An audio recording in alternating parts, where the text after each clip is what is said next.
Hey Afronauts, my name is Beatrice Winifred Eicher, and in today's episode we are talking all about intellectual property, or IP. Now, I wanted to put this roundtable episode together because of my experience with IP. For those of you who don't know, I have an adult horror novel called I'll Make a Spectacle Out of You.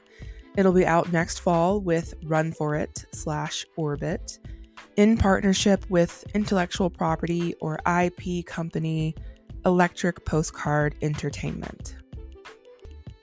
When I was going through the initial process with Electric Postcard Entertainment, I wish there was more out there from Black authors about working with IP companies and how to get started and how to maintain everything. So I suggested this episode to my co-hosts, Jill Tu and Chelsea Gaydon, who were happy to have this discussion. In this episode, we talked with Nia N.E. Davenport and Bethany Baptiste, two author educators who have also worked with IP companies. Nia is actually co-founder of Story Spinner, an IP company. We do talk about that in the episode. We talked about how much wiggle room authors have when working with IP companies. We talked about what information they do and don't share with us. And we talked about why we started working with them to begin with. So enjoy this episode, this roundtable episode with Nia Davenport and Bethany Baptiste. Okay. Our guests today are Nia Davenport and Bethany Baptiste. Nia N.E. Davenport is an award-winning science fiction / fantasy author who writes stories that blend magic, mayhem, and deadly heroines. She attended the University of Southern California and studied biological sciences and theater arts. She also has an MA in secondary education. She teaches English and biology to amazing students. When she isn't writing, she enjoys vacationing with her family, skiing, and being a huge foodie. She's an advocate for diverse perspectives and protagonists in literature. Nia's latest book is Out of Body, a propulsive young adult thriller set in Atlanta with a body swap twist. And Bethany, so good. And Bethany Baptiste is an indie best-selling author and a slightly responsible grown-up living in Jacksonville, Florida, in a little brick house with two chaotic evil dogs and too many books. She holds 2 degrees in early childhood education and taught for 7 years as a public school educator. Now, as an inclusion specialist, she advocates for preschoolers with special needs. When not prying a shoe from a Schnauzer's jaws, she writes about Black kids with big hearts and little morals. Bethany's latest book is The Poisons We Drink, a young adult fantasy set in DC. Thanks for joining us today, y'all. Thank you. I love the educator connection. I love the educator connection. That's so cool. Yes, I didn't even plan that. That just like happened. That's awesome. Well, we've got a starter question to kick things off, which is, what is your go-to writing beverage? Bethany, let's start with you. Oh Lord. Okay, so during the weekday, it's tea. It's hot tea with honey and lemon, but like at night after I clock out of my shift and on the weekends, I do like to drink wine and other hard liquors.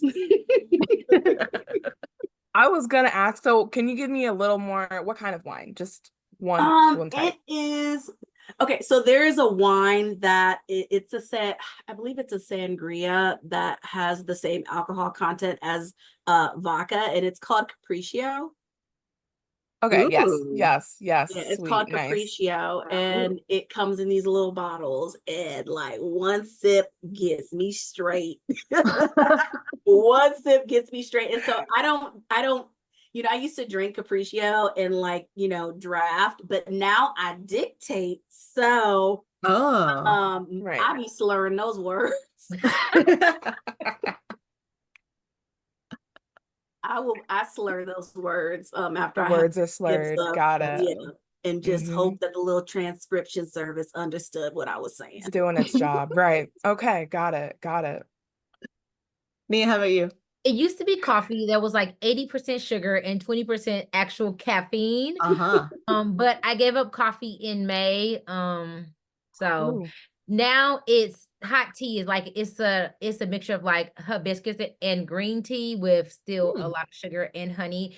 Bethany, I've tried to sip on like alcoholic beverages, but I am a lightweight. So my brain and trying to like write words like Listen, the words don't lightweight word when I attempt to drink actual alcohol and write. I understand. I'm a lightweight too. My kidneys and my liver, they are so far gone. Every time I take a sip, I take a risk. Every single time. They've been through a lot. Time, playing with God every time. Every Got time. it. Yes. I get it. I understand it. I respect that. Like, I wouldn't recommend drinking and writing because sometimes you forget what you said or wrote. And it's a surprise to you when it's time to revise. So I understand. So be cautious when writing while drinking. That's the official advice of the podcast and of Bethany Baptiste, we could say. Correct? But you know what? There is that saying. I can't remember who said it, but I think it was write drunk, edit sober. Yeah, I think Hemingway. So maybe a balance. You have to have everything in moderation is actually what the quote is. Exactly. Okay. So today we're actually not discussing alcohol. We're here to discuss intellectual property. Intellectual property companies, okay, let's be real. So my first question is, how did each of you, Nia and Bethany, get involved in working with IP companies from the beginning? How did you get into it? For me, maybe it was Nia, start. Sorry. It was a very like strategic decision. I know like there's like a lot of competing advice about like working with IP companies and if it's like valuable or like lucrative or like whatever the case may be. But I made the decision right after I sold my adult fantasy, The Blood Trials, because I had tried to sell a YA before that. And we got just like a lot of we hit up against a lot of walls. And it was back in like 2021, 2020, like 2018 through 2020, where I think YA is where MG is feeling like it is right now, where it's just excessively glutted. And like, so when you're on submission, you're hitting up against a lot of submissions that are like, I love this work. I just like can't see space for it in the crowded market. So my agent approached me with a pitch that she got from Dovetail Working Partners that was about a YA body swapping thriller. And we sat down and I talked about it, and I strategically made the decision to give it a go because I have always loved the YA space, and I've been very diehard about wanting to carve out a path and figure out like how to break into the YA space. And so I just looked at it as a chance to kind of like take a circuitous route. At the time where like pitching like, my own things were glutted, and I was like, okay, this would be a cool opportunity. And I just love the story because I think the story has to be right too for it to work and for you to really be passionate about kind of like an idea that you're given. And I really like that I got the control to kind of like shape the characters to who I wanted them to be. When I got this, I don't think a single person was Black, and by the end of this story, everybody is Black. Amen. Amen. Love that. Agreed. So for me, I went on submission with The Poisons We Drink in October of 2020. And so the book is about politics. And so we went out like a week before the 2020 elections, which was the worst mistake ever because that was when, you guys remember what happened. And so I don't know what's happening now too. right. And so it was really difficult to get back some responses. And so we went through October, we went through November, we went through December, we went through January. It was a lot of either rejections or crickets. There was just alternating. And so like in January of 2021, I asked my agent at the time to tell me more about IP work. And so he explained to me the different types of IP that there are. He explained that there was like original IP. And then he explained there's like IP that you can do with like Disney or Marvel or what have you. And then I asked him, I was like, could you please get my name out there? Because I just didn't think that I didn't think that the poisons we drink would sell. So it was just kind of like a security blanket type situation, like, please, please, please just get my name out there. Because he also owned an IP development company where him and another agent, they created pitches for IP work and then found authors to sign up for that IP, and then they would sell it to publishers. And so after that, I forgot about it. And so in March of 2021, I got an offer for The Poisons We Drink. It was the very last editor on the list, and that was after she had asked for a extension to read it. And so literally a week after I got an offer for The Poisons We Drink, my agent was like, hey, Disney has a project that they think that you would be good for. And so I had found out initially that they had wanted me to write potentially something different, but it wasn't working out. So they were like, we have another project that we think you might be interested in if you are interested in writing middle grade, because the project they initially wanted me to write was YA. And I was like, I'm perfectly fine with writing middle grade. And so they were like, yeah, it's a Buzz Lightyear. It's going to be a novelization of the new Lightyear movie. And so, just send us a writing sample if you have middle grade sci-fi, or if you want like a prompt or what have you, we'll send you a prompt. And I was like, I have middle grade sci-fi, because one of the first stories that I had ever queried was a middle grade sci-fi about a little black boy. Story of my heart. Oh my gosh. I hope we see that. Yeah, me too. I want to see that.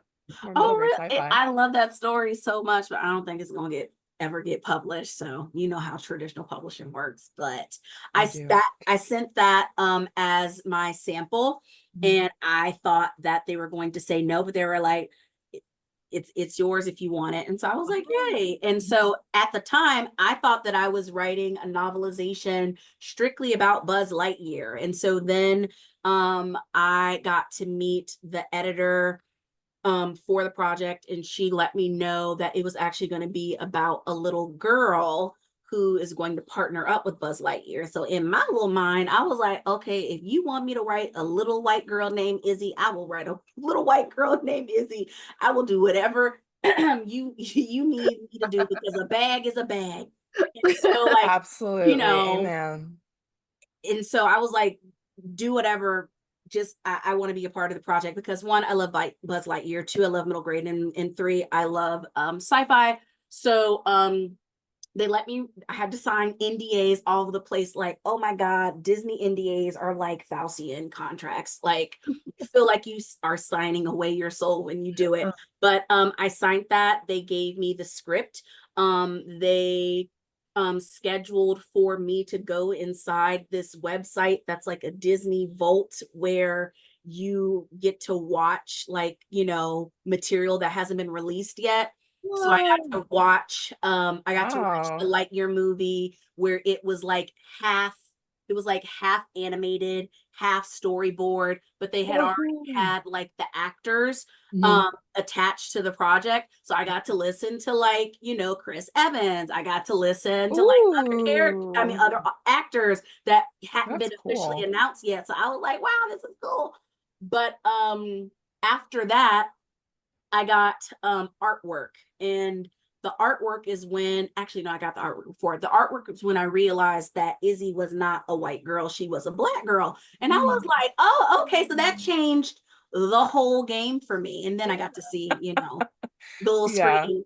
So that's how I got into it. And they only gave me 2 months to write it. I had to write the first draft in a month, and then I had to write the second draft in a month. So I was teaching at the time, and I started writing in June. I turned it in, and then I waited all of July, and then in August they gave me back the draft, and I revised everything, and the script had changed so many times. Each time I drafted, it was absolutely awful.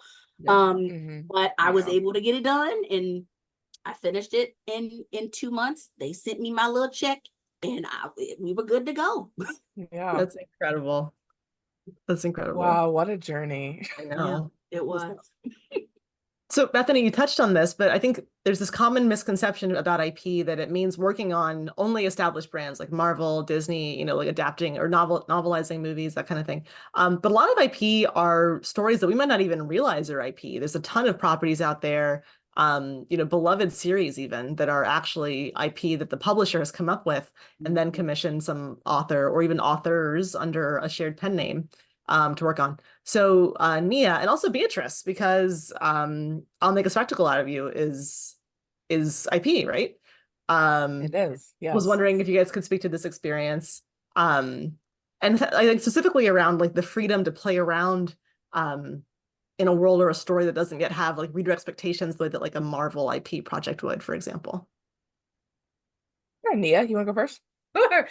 Yeah, so Out of Body was the type of IP where it wasn't like, like a Marvel or like a Star Wars. It was an original property. And I got an outline that like gave me like, characters and like details. And I know like every IP is different, but I had a good amount of freedom to choose like the characterizations and like just the identities of the characters and their backgrounds.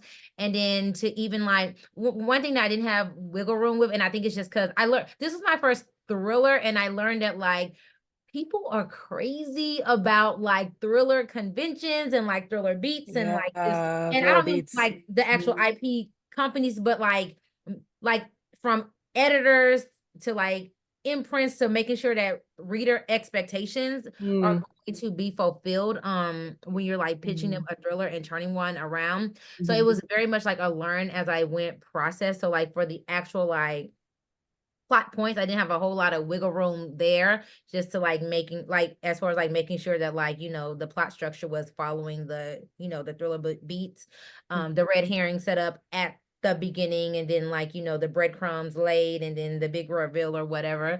But I found that the wiggle room and the creativity came in like and I'm very much a pantser, so like for me it was fine because my creativity usually comes in just diving into a project and in just like the little gems that the characters say or like the characters think or aspects about them.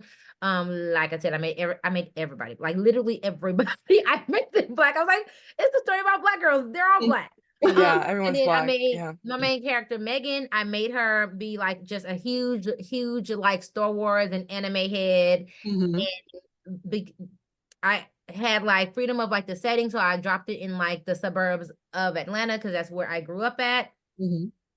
And I wanted to like dive into the aspect of like, I feel like sometimes like suburban Black girls is like, it's hard for us to figure out where we fit. Yep. Especially as like young girls and teens. And it's like, we don't necessarily like fit like into like these neat boxes that like society will often try to like push Black girls into.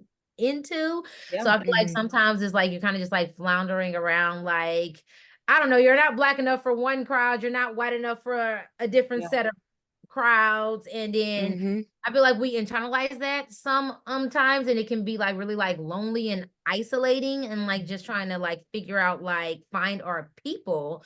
So Megan is definitely a teen who is that type of girl, and she's trying to find her people, and she makes friends really easily, but it's because she kind of like adapts to the people around her to like kind of like click up and fit in. And this was like just like the way that I chose to like shape the character.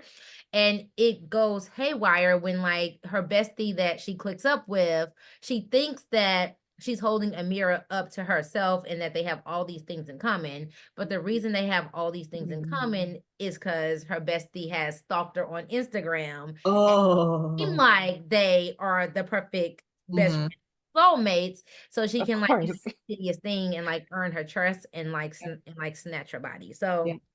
Oh, right. that was Right. that with that one. I'm like, the next like unannounced one is like a vampire YA debutante thriller. And it's also IP, but it's one where I got Okay. a lot more control from like conception to execution. Because after we worked on Out of Body, I found that it went through several revisions because I had a hard time like connecting with the character and the story because it wasn't like it didn't originate from like me, and my creativity normally is best when something comes from me from like conception to like execution.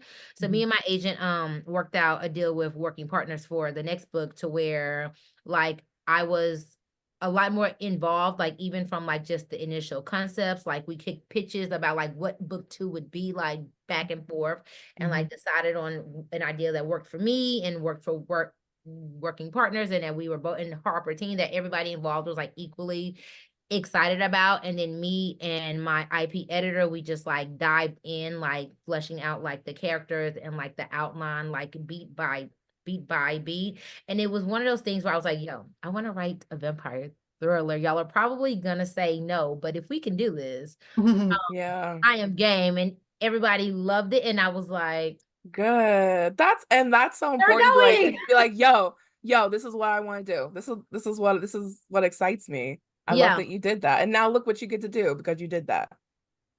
Yeah. Very cool. Um, so it's so funny because I feel like our styles are very different, Nia. I love that you went first because I am a plotter. I am a hardcore plotter. I love it. It brings me joy. And so coming into an IP space where they had the concept, so in my case, they had a concept of they wanted a horror set at an HBCU. And so I got to come in and I got to say, okay, I would like it to be set in Tennessee. I would like for the main character's degree to be in Appalachian studies. And I would like her to be really involved in hoodoo because all of those things are really important to me. But the setting, the structure of an HBCU was within Cake itself. So I feel like my like fleshing out was more of like the character and her interests because they didn't really have they really wanted me to put in what I wanted with that, but they knew they wanted the setting. So meeting a plotter, I got to plot the story of what I feel like an Appalachian Studies grad student would go about a horror novel. And that was really fun. It was really, really, really exciting. And but I'm really grateful that I got to have the freedom to decide, like, because I got to decide her major, that really decided the whole book. Honestly, the Appalachian folklore is the whole book, and so I'm grateful I got to do that. But yeah, so I would say maybe that was a difference. Or maybe Bethany can speak better to that of like with my book, I got to pick the setting, but with a Disney book, I feel like you maybe get to pick the setting a little bit, but not the universe, question marks. What do you think? So for me, I actually had the best of both worlds. I'm a pantser as well. So I Okay. knew that they would have, well, first of all, they gave me an option. They were like, do you want us to give you the plot, an outline, or do you want to do the outline? And I was like, I'm not doing no outline. You're going to have to give me the outline. And so they gave me a bare bones outline of what the beats were based on the actual movie. And so there were chapters that have not that take place beyond what happens in the movie. So like the characters go off on their own adventures, or things happen before Buzz Lightyear gets there. And so I had to pitch, I think there should be a chapter about this. I think there should be a chapter about that, just to connect the scenes while like Buzz Lightyear is going off doing his own thing or before he gets there. And so each time I pitched chapters or like how to fill in the outline, it had to go to the editor. It had to go to Pixar themselves. It had to go to the directors. It had to go to the screenwriters. And so like each time I had world building questions, because mind you, when I was writing it, they kept changing the script. The script changed like 8 times. And so every time they changed the script, I either had to like redo everything, whether it was draft something all over again, or it was like me pitching things or asking questions about the world building. So it was changing because they were still animating it, and they were still doing like recording for the actors for it, like constantly. And so a simple question about like, what about this? It would have to go up the chain of command, and I might not get an answer back until 2 weeks later. And then it came back down to me. And so by then I would get a new script. And so then I would have to literally rewrite everything all over again. Now, granted, I only needed to write 35,000 words.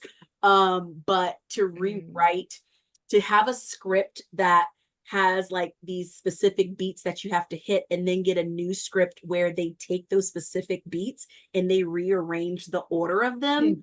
I would have to rewrite and see what scenes I could repurpose and fit everything together every single time. So it was interesting.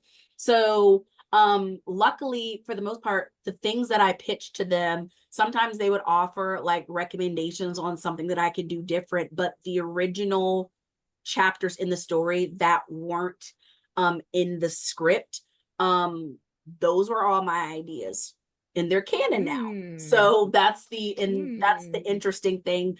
I have a very close relationship with my grandma, and so all of the flashback scenes and the scenes where the characters go off and do something else while Buzz Lightyear is doing something, like those were my ideas that I incorporated into there.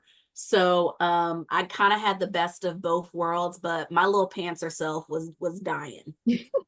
I was dying that I had to do this outline. It was nice to have an actual script. So it was nice to take the script and then translate it into novel form. But what people don't realize about scripts is that they are very, very bare bones. So all of the stuff that I took from the script, like it was only a couple thousand words, and I had to write 35,000 words, so I had to fill it in where I could. I love that. I mean, we all know Disney doesn't play about their canon, and I feel like to be able to immortalize right, some things from like your own life in the Disney canon that's really special. That's really cool. So we talked a little bit about how the writing process and drafting and revising can be different. I'm really curious on the kind of back end of the publishing journey when we're talking about release and distribution and promo, how that can be different with IP projects versus the books that y'all have released that were kind of your own intellectual property. Was there any difference there? Do you want to go first? Or? Sure. Yeah, but I feel like my answer is very short because I didn't really feel like there was a lot of difference because my thriller is through, and it may just be because my thriller is through Harper Teen, well, through Bowser and Bray, but Bowser and Bray is no longer Harper. Harper Teen, right? The old adult. And my adult series is through Harper on the Voyager end, and so I didn't really, and I may have seen a difference if they were like if they were with two different publishing houses, but since they were with the same, I very much felt like their whole like marketing and publicity like strategy, or like all of the promo things that went on like the back end was like the same. Yeah. For me, I was not privy to any information. After I submitted my second draft and the copy editor, and then also there was like this person that worked with Pixar. They did continuity checks to make sure that whatever I did in the novel, it needed to match the script. And sometimes they would have read the new script that I did not receive. So they'll be like, you need to change this or you need to change that. And I'm like, okay. So, but after that, I was not privy to any information. I did not find out that there was a cover until like randomly in 2022. I was like, wow, I wonder what happened to that story that I wrote with Disney. Oh, no. On the Disney website, Oh my and God. there was the book cover. Oh and I my was God. like, oh my God, what a pretty book cover. And so It is I beautiful. It is emailed my Disney beautiful. editor, like, could I get like, a high definition like image of the book cover so I could say, wow, look at this book cover. And she was like, okay, sure.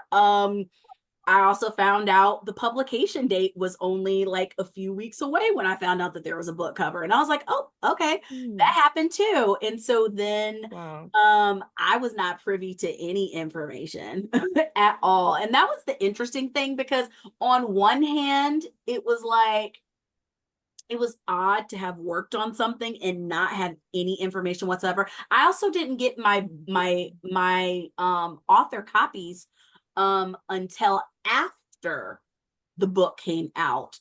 Not because of shipping, but because Disney was worried that the book was going to get out in advance. And so I didn't get my author copies until well after the book came out, because they were worried that there was going to be a leak, because at the time Lightyear had been like one of their intended like big releases before Disney and Ron DeSantis went back and forth with that "Don't Say Gay" bill. And that kind of ruined the rollout for Buzz Lightyear, because in Buzz Lightyear, Izzy's grandmother is a lesbian. And Izzy has two grandmothers. And she's supposed to be the mentor that Buzz Lightyear looks up to. And like Florida, and I'm Floridian, but like Florida and like conservatives fell out about this, that there was like, oh my God, there's a Black girl and she has a Black grandma, and she has two grandmas, and they're trying to poison the children with gayness. It was a whole thing. And so I didn't get my author copies until much later, while they were trying to work out that whole situation. But you know what? On the flip side, it was nice not having to worry about anything, because I felt like when you write IP, like granted, like yes, your name is attached to it, but when you're like writing IP, especially when it's part of a franchise, it's like a layer of responsibility is like removed from you, because it's not yours. Right, yours. Yeah. And I felt like it was like one less thing I really had to worry about. And like, I'm proud of what I created, but it was nice to not have to constantly worry about like, what is the publisher doing? Are they doing the right thing? Especially since my experience with the poisons we drink was very different. It was very, very different. And so it was nice not having to deal with that. It was nice having a relatively smooth drafting process, revision process. Disney paid me on time, like, which for a lot of people, that's not very common. Disney has a really bad reputation for not paying people on time. So my experience with Disney for this project was very nice compared to other publishing experiences that I've had. Okay. So I know you, Bethany, talked about having the IP machine take away layers of responsibility for you. Walk with me while I transition. Nia, You, on the other hand, decided to take on a great deal I of did. responsibility, didn't you? I I like did. this. Didn't you, Nia? I did. Okay, so listeners, Nia is the co-owner and co-president of Story Spinner, an IP company with Tracy and Canada. What motivated y'all to launch Story Spinner? So a couple of things. One, like we are both, I'm not in the classroom anymore. Now I do a lot of like curriculum planning and design, but Tracy is still in the classroom. And I think we were just at a point where we were like frustrated with the lack of like Black literature written by Black authors for like in that MG and YA space.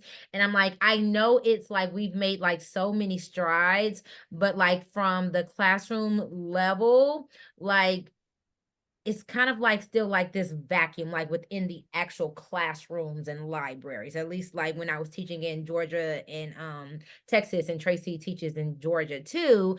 And a lot of teachers are still kind of like stuck on like canon lit. And so like a lot of students are still not getting those meaningful opportunities to see like themselves and their identities be like reflective within stories.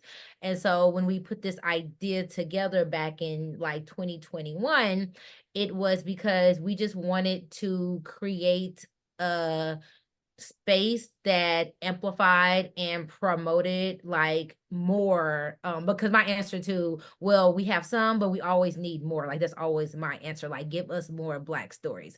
So we wanted to build a company that was like dedicated to like amplifying and like promoting and like just working towards the mission of putting out like a wealth of diverse Black voices, because I know publishing can sometimes buy and acquire things according to this really like monolithic, ridiculous idea, where like there's one type of like Black story, there's like one type of Black book that's trending at the moment. And so we found this Story Spinner to really kind of like as a way to like kind of like push back against that, and just like really like develop ideas of like diverse stories about Black kids and teens across the board, and across the diaspora. So so on the storytelling narrative, like what's best for the kids focused in, that's where Story Spinner came from. But then also from just like the author end, like I've worked with IP before, and I actually love working with Dovetail for Out of Body. But before this book, I had fielded some other IP ideas across like various platforms. And I know I had talked to a lot of like author friends who, were looking at IP ideas too. And I feel like I've heard like really good things, and I've also heard like horror stories about like the author not getting any control, or like just like the way like the advanced breakdown is like super like just like one-sided. And so Story Spinner was also founded with the mission to like try to create a more equitable partnership between packager and author. Because I at one point I remember calling my agent and was like, what am I not seeing from like the business end? Why when I talk to some like friends who have like IP contracts, is the like packager getting this and the author getting this? I'm like, is it something that I'm not seeing where that makes sense? And my agent was like, no, it's just like, the custom. And so then we found this Story Spinner to kind of like make that more equivalent, because I know from, yes, it's the packager's idea, but writing IP, I'm like, authors put in a ton of freaking work. Like you're taking, even when you have an outline, you're taking a story from like conception to like execution, and then like you're doing the heavy lifting for like the developmental edits, and then the line edits and the past pages, and then even things like promo and publicity, like just on like social media and like events and things like that, are like the author too. So I wanted to see if Story Spinner could make a model work where that like breakdown of like advance and royalties was like more even between packager and author. I think it's so cool that you bring that up, because what a lot of people don't realize is that because we work with major publishers, or we work with major entertainment companies, that they think that these multi-billion-dollar industries, or these multi-billion-dollar companies, are throwing money at IP writers for, writing a part of, their franchises or ideas or what have you. And IP work, it pays very, very little. Either if you're working on the end, like say Nia is talking about in regards to royalties in advance and divvying that up. On the other side, like say if you're working for Disney or what have you, you get paid a flat fee. And the flat fee is not much. You don't get royalties. You don't get advances, I guess, unless maybe you're a bigger name and they might cut you in on something. But for the most part, you get a flat fee, and the flat fee isn't much. And the flat fee is normally 15,000 or under. And you might be writing an entire novel for that much. And you still have to do, the drafting. You have to do the revisions, you have to do the line edits, the copy edits, the past pages. You still have to do all of that for a flat fee. And that is that. And on top of that, you have to deal with the other aspect of, if you are working with a specific, like, well-known franchise, like say Marvel or Pixar or what have you, then you have to deal with another added layer of continuity, people looking over your shoulder, making sure that the thing that you are writing is precisely right, because whatever you say, whatever is put in print, that will be considered canon to that universe. And so there's that extra layer of, like, there will be people coming behind you and scrutinizing everything that you write to make sure that whatever you put in that book is going to be canon for that universe for henceforth. And people will be referring to that for henceforth. So it's very interesting to see the different sides of IP on a spectrum. Absolutely. So you don't go into IP work for the money or Like for the calm, like serenityness. That's not what we're here for. That's not what we wrote, but we didn't get those. That's not what we're here for. And that's it's good it's good to get your foot in the door. Like, IP is a great way to get your foot in the door, especially like if you don't have an agent, or if you have books that keep going and it's dying on sub. Like, it's a great way to get your name out there. But it's not something that you do for the money. Jill, did you want to go or no? Yeah. So I was wondering if we could go around and maybe share, you guys have had a chance to work on some great IP. And we all know that there are amazing properties out there more every day. I was curious what everybody's dream IP would be to work on. Let's start with Nia. Ooh, okay. This is a hard one, and it's like, how much time do you have? But okay, so the three off the top of my head would, like, I would probably maybe consider sacrificing my firstborn for a Star Wars book. Especially an Oshamir. Like, if somebody gives me an Osha, like an Osha, like Qmir book to write, listen. That is one. I think number two would be, I'm a huge Marvel and Storm fan. So again, if somebody gives me a Storm book to write, I would probably lose my entire mind. And then three is like very niche, but the Chilling Adventures of Sabrina. If like, I would love to write something in that vein. With Ambrose, and my mind is blanking, but the black girl that was a witch. Ambrose Spellman? What her last name? I can't remember her. Yeah, Ambrose Spellman, and then there was a black girl, and I just can't remember. I think her real name is Toddy, but I don't remember her name on the show. I'm like, now it's going to bother me, but like He has blonde hair. she It's has gonna blonde bother hair, all of she us. has finger waves. Like She was like Tatiana. badass for like 99% Tatiana. of the show. It was something else. It's like very. Does her name start with an A? Hold on, I'm gonna figure it out. Yeah, go Right? I'm like, Jazz Sinclair. no, that was No, Rosalind, the not best Tati friend. Gabrielle. Prudence. That's Yeah. Damn. right. We were gonna figure it out Right. between If all of I us. could write, like, I am always here for like the morally gray, low-key, like unhinged Black girls. If I could write something from Prudence's point of view, I would be all over that. I love that. Yeah. So for me, I have a few myself. If Disney was like, would you like to write Princess and the Frog? I would jump at the opportunity. I would literally jump at the opportunity. If someone were to come up to me and be like, would you like to write like an Addams Family prequel with Gomez and Morticia? I would be like, yes, please. Absolutely. If someone would randomly be like, would you like to write like Romeo Must Die? A Romeo Must Die book. Okay. I will be like, yes, please. I will absolutely like to do like a Romeo Must Die revival. That's like one of my favorite stories. And then like for the old person in me, if someone was like, would you like to do like a Murder, She Wrote novel? I'll be like, absolutely.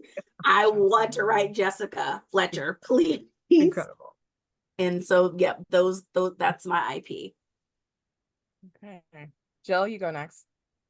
Oh, this is one of those questions where like I hear it and like immediately every show I've ever watched like flies out of my brain. So I'm like, what do I like? Do I like television? You do. I feel like a lot of my favorites are based on books, which makes it really tough. But if they ever open, I've seen like sometimes existing book properties will open it up to like an anthology of like short stories from other authors, right? So like if there ever was like a Hunger Games anthology where like other authors could contribute like short stories in that universe, like obviously I'd like be all over that. I also have to put my hat in for Oshimir, like that, like the Acolyte did something to my brain. I feel like it's such an injustice that the second season was canceled. The story has to play out somewhere, even if the fanfic writers have to just like take up the sword, like someone's got to figure it out. And then for some reason, what came to mind for me was like, I feel like a lot of times IP is like healing childhood, like, you know, kind of like revisiting childhood stories that were like beloved. I would love to do like a Black Fern Gully or something, right? Like do like Black Fairies, right? That would be a really fun little adventure to write. So yeah. Oh, I wait. haven't heard that in a long time. I know. But now Wait. you dropped it, I'm like, I would be here for that. Wouldn't that be Wait. so cool? That It would be cool. That would be a cool anthology anyway. Anyway. Okay, so for me, number one, honestly, it's Doctor Who. I know, I believe, was it Esme? Esme did Had one. Esme. Yeah. Very, very happy for Esme. Would love to put my hat in the ring for the next For sure. Black. Would love to do that. And then I used to watch the Andy Griffith Show with my grandmother, and I have a soft spot for it. And so I would love to write something set in Mayberry, but from obviously a Black family. Yeah, that would probably be my last thing I'm gonna say is Psych. Ooh. The TV show. I loved Psych. I loved specifically Dule Hill, obviously. Still love that man. Beautiful. So yeah, those are my options. I'm amazed at how like not creepy those were. Like Doctor Who can get creepy, but they're like you did not go for like any sort of like horror. Like Thank you. I almost said Little Shop of Horrors. So okay, that would be incredible. That would be incredible. I almost said that, but I was like, the Andy Griffith over Little Shop of Horrors just because I kind of want to make a horror Andy Griffith oh my gosh, that would be wild. Wouldn't that be talking about Black suburban girls, Nia, Black suburban girls in 1960s, 70s. Sounds interesting, right? Yeah. Would it be a YA or would it be like an adult What horror? an excellent question. I would like it to be adult because I want it to be from the adults, from the town folks' perspective. Yeah. I want it to be a social horror about how actually Mayberry is a like terrible place that we all just kind of living in. I It's, had it's I don't know like, if you noticed, I have already thought this book out. well, it's like Pleasantville, right? But it's like the whole, it's like the Exactly. I want it to be should have exactly. been. Yes, I love. You're thinking Appalachian Pleasantville is what Yeah. is what I'm Oh, I envisioning. want that so bad. Which I want is cool because the Appalachian Mountains are older than human bones in the rings of Saturn. I mean, and isn't that incredible? They're haunted.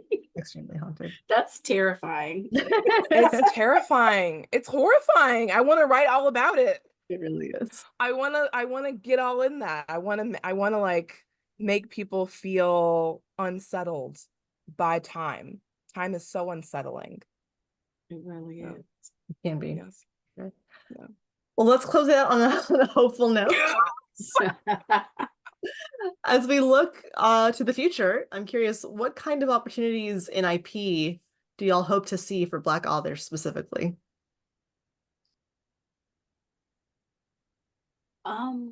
So for me, I'm gonna go from a monetary perspective. I really hope that it's already bad enough that like authors don't get paid much as it is. What I really hope for is like as authors that do IP, I really wish that some of the practices and the contracts aren't so predatory in that we actually get paid more of our worth. That's what I'm kind of hoping for, like more opportunities where we are being paid for our time, energy, and money, like no, the royalty and the advances, like the packager gets this and you get this, and then over here, for flat rates you only get like a couple of thousands of dollars, and like once you put it away for taxes and once you pay for your agent, that's it. So I wish for more opportunities where Black authors are paid well in IP, because there are a lot of people, Black authors in IP right now that people don't even know about because their name is literally wiped off the project. And so they put just about anyone's name on there. So there's a lot of Black time, effort, and energy in IP work that people don't even know about. And I do feel like we should be paid more our worth. Agreed. Yeah. Absolutely. Definitely.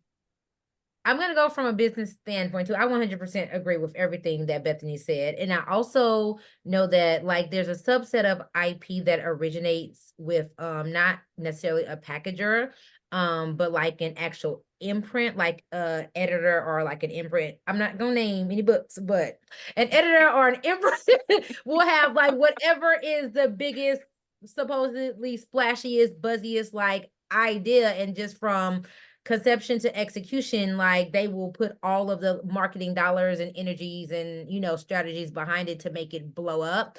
And I feel like by and large it is non-Black authors that get those opportunities. So I would like to see more Black authors, like that type of like support being thrown behind Black authors to write IP stories. Absolutely. Absolutely. It's amazing. It's so interesting. Like, I didn't even know that IP could even go in that direction. There are several major books that have came out in recent years where it was so big, it was so splashy, like the publisher poured all their money into it. And then you find out that book was actually IP. The author was hired to write it. And so that's why the publisher put so much backing behind those books. And it's so fascinating to see how that works. Totally agree. Isn't it? Yeah, I was gonna say the same thing, Neil. Like my wish and dream would be that like they don't only call us when they want to like race swap something, right? Like just because you want an own voices quote unquote author to write your Black protagonist for some IP that already exists, right? Like call us for the big stories, call us for the splashy ones, call us for call us for the Star Wars anthologies, like all of that stuff. And it's happening a little bit, but I really do feel like almost every time I see a story by a Black author that is like, you know, kind of well known to be IP, there's some sort of racial element to it. And not that that's, you know, like that those stories are valid and need to be told. But there's so much more out there. And most of the time, the big splashy IP stories could be written by anybody, but they're not. Mm-hmm. Yeah. I would say I really want more transparency. To your point, I think that if there were more transparency about what books were IP, or like, you know, even if it's just within the industry, maybe on Publishers Marketplace or something, to where we know what is IP and what isn't IP, what originated where. Because I think what happens is you get people, I think it's just like the lack of information, and it becomes sort of willful to a point of like, so you're just not going to tell us. So like and I think that we only can make real differences if we're all, you know, aware, if we're all, we all have the same information.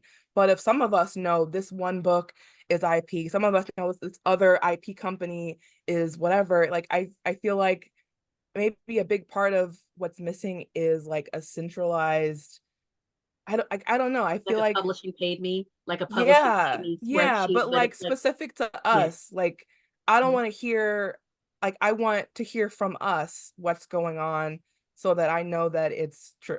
You know, like, and I feel like us exchanging information about this kind of stuff, like one, just builds community between us, but also bridges that gap of knowledge Yep. that is such a barrier to entrance, such a barrier to entry for unagented authors or agented authors who maybe are unhappy or who are whatever. Like, I just think that a big part of our issue could be solved with like just communication, just between us, of like when we're together, they can't divide us, etc. One thing that I found out was like sometimes if you look inside the cover of a book, if the author's name isn't the one that it's copyrighted to, then it's most likely IP. Yep. Good So tip. that's A good so tip. if you look inside, where I don't even know what to call this page. This page. Yeah, it's the page that has like I the don't think y'all can see ISBN and that. Yeah, like copyright this page right info. here. Yeah. If you look and it shows the author's name, then most likely it originated from that author. However, if it shows it's like something else or the publisher, then it was most likely IP. So that's a way, little tip, little nibble. Little tip. Thank you, Bethany. No problem. Because I'm nosy, because I be opening books trying It's good to know. I mean, it's business. You need to know. Yep. Okay, well, thanks, y'all. What else does everyone have going on? I know, Nia, you mentioned you got Vampire Debutantes upcoming. And also, where can our listeners find you and Bethany on the interwebs? So Vampire Debutantes is coming like down the line, like 2026, but or 25. I don't know. Time has no meaning right now. But I'm like the soonest thing that's coming is July 25. So next summer. It's like it's not IP. This is just my original work, but it is YA Witches set in Houston. Is a cozy romantasy. We get a Black Prince Charming. Bethany, I feel you on that Tiana story because, like, listen, if someone lets me write a Black Prince Charming, so no one did, so I was like, I'm just gonna write my own. Yeah, right. So that is what's coming. Where can you find me? Twitter, less and less these days, but I'm there. Nia_Davenport. Instagram is Nia.Davenport. TikTok, which I feel like I don't know. Yeah. I am trying. The publishers claim, we should be on TikTok. Authors should be on TikTok Publishers marketing. claim. But I'm Yeah. like, also sometimes it just feels like a whole nother full-time job, and you're just like I'm just floundering around in the dark. But I'm there too. Davenport. All of my contact information is in my website, bethanybaptiste.com. I've forgotten. My brain is getting a little fuzzy. I have forgotten, but everything is there. If you information about how to contact me, information about my books, information about everything, it is on bethanybaptiste.com. I don't have any projects that's coming up right now. The Poisons We Drink will probably be my last traditionally published work right now. Like, I'm writing adult steamy romances right now. You already know. For indie, right? Yes. Indie, yeah. Yes, I would like to Yay. indie publish some stuff. So That's so exciting. this is I'm sure this is like a family friendly podcast, so I will not We're talking about getting drunk. I just showed you my that's Sir right. Davis. That's right. We're talking about Beyonce's whiskey, and you're talking about a family-friendly podcast. I don't know. You're right. One is a slutty religious dark academia, but like set in grad school. And then the other that I'm working on, it is a Dracula retelling, but like modernized. Ooh. And it features a 48-year-old grandma who Dracula is obsessed with. Sweet. Amazing. Amazing. I'm I love shouting it. I out love to hear all the all the vampires. when they drop. Just so you know, like, I'm going to be obsessed, and I'm going to yell about them to everybody that I possibly can. I'm so ready for your book though. Like, ever since you told me in Texas what your book is about, and you showed me that character arc, it has been seared in my mind. I am ready. Unleash it out into the world, please. Yes. My next adult book comes out next fall, and it is a smutty villain romantasy with Black Fae. And when I say I made it like as smutty as possible, it is as smutty as possible, but it's one of those things where I'm like, you're gonna get like a top tier fantasy plot and like top tier smut. Like, let's lock in and go. Okay, you heard it here first, folks. Next fall, Nia Davenport, Ready. Slutty Fairies, Slutty Fae. Excited. I'm so ready. Thanks again for coming on, y'all. Yeah, thank you guys. Thank you. You.